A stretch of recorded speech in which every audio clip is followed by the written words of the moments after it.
데이비드 러셀 감독은 파이터, 슬림 라이닝 플레이북에 이어 아메리칸 허슬에서도 배우의 몰입도가 높은 연기를 이끌어내어 극사실적인 느낌을 선사해주죠. 크리스천 벨과 제니퍼 로렌스, 브래들리 쿠퍼는 이미 러셀 감독과 호흡을 맞춰본 경험이 있는 탑 클래스 배우들이죠. 정말로 배우들의 연기 보는 맛을 느끼게 해줍니다.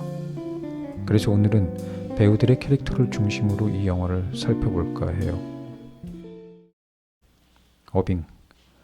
크리스천 베일이 연기한 대머리 사기꾼 어빙. 크리스천 베일이 뚱보 아저씨가 되어서 나타났죠. 머시니스트 때와 비교해보면 이게 정말 동일 인물인지 의심스럽습니다. 어빙은 뱃살을 창피해 하진 않는데 탈모는 엄청 신경을 씁니다. 옆머리를 쓸어 올려서 머리를 가리는데 상당히 완벽주의적으로 공을 들이죠. 어디서든 주변 눈치를 보지 않고 자신감이 넘치는 태도로 분위기를 사로잡는 사람이죠. 그는 사기꾼답게 무수한 어록을 쏟아냅니다. 그중 한 3가지만 한번 살펴볼까요? 사람들은 원하는 걸 얻기 위해 서로 속고 속이며 자기 자신까지도 속인다. 인간은 끊임없이 자기 자신에 대해 말하지만 그건 가면을 쓴 모습이라는 거죠. 결국 평생 동안 진실은 마주하지 못하게 된다는 겁니다. 그래서 사기꾼으로 인생이 끝나지 않으려면 자기 자신조차 의심해 봐야 한다는 거죠. BBC에서 조사한 바에 따르면 세계에서 가장 영향력이 큰 철학자 2위가 흉이라고 해요. 데카르트는 나는 생각한다, 고로 존재한다고 말하며 존재하는 모든 것을 의심하게 했지만 정작 의심하는 주체인 자기 자신은 의심할 수 없었죠. 그러나 휴는 의심하는 자기 자신조차 의심해야 한다고 말했습니다. 어빙이 휴의 이름은 몰라도 휴의 철학적 사고 아래에서 생각하고 있다는 거죠. 그럼 1위로 뽑힌 철학자는 누구일까요? 마르크스입니다. 우리가 휴를 몰라도 휴의 영향권 아래에 있듯이 마르크스를 싫어해도 마르크스 철학이 지배 아래에 있다는 거죠. 고로 당신을 지배하는 사고와 당신의 입에서 뱉어지는 말이 어디에서 온 걸까 의심해 볼 필요가 있겠습니다. 만일 난 누구의 영향도 받지 않은 채 내 생각대로만 살아가는 주체적인 사람이야 라고 주장한다면 그냥 자의식 과잉의 중2병 환자가 아닐까부터 의심해 봐야 할 것 같습니다. 세상은 흑백의 이분법 논리로 돌아가지 않는다.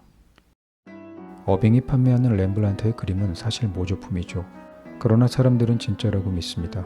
모조 작가의 실력이 워낙에 뛰어나서 원작의 퀄리티와 차이가 없기 때문이죠. 이런 마당에 진짜와 가짜가 무슨 의미가 있냐는 거죠. 모조지만 진짜와 차이가 없는 모조. 흑과 백이 아닌 회색이란 새로운 결과물에 의해 세상이 돌아간다는 겁니다. 그러니 진짜 가짜 논쟁은 무의미하다는 궤변으로 어빙은 사기꾼의 삶에 정당성을 부여합니다.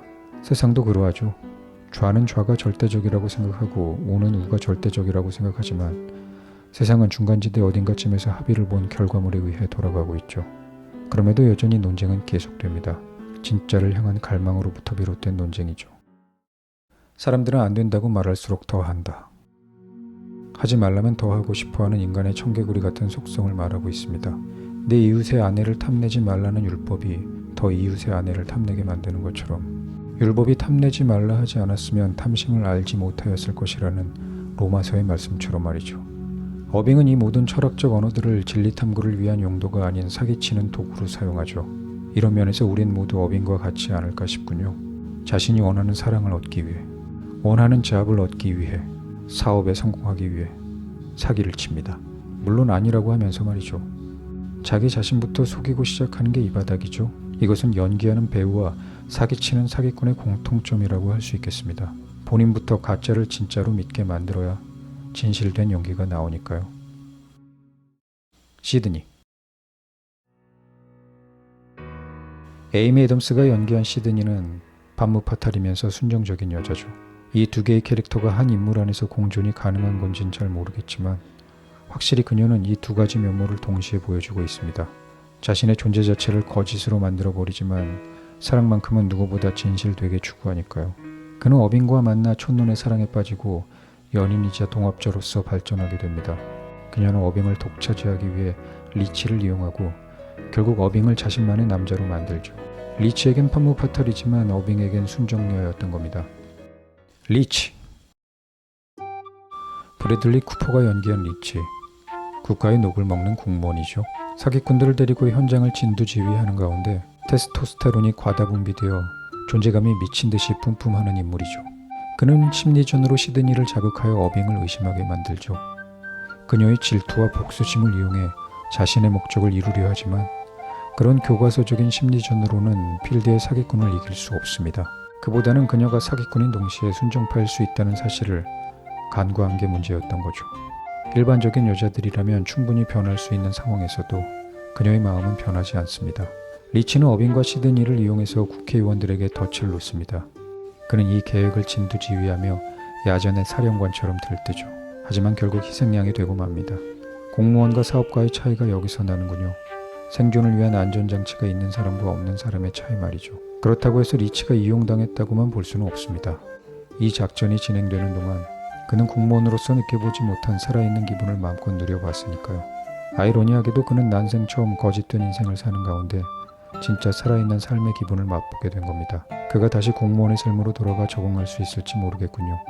퇴근 시간을 기다리는 인생을 말이죠. 로잘린. 제니퍼 로렌스가 연기한 로잘린은 어빙의 부인입니다.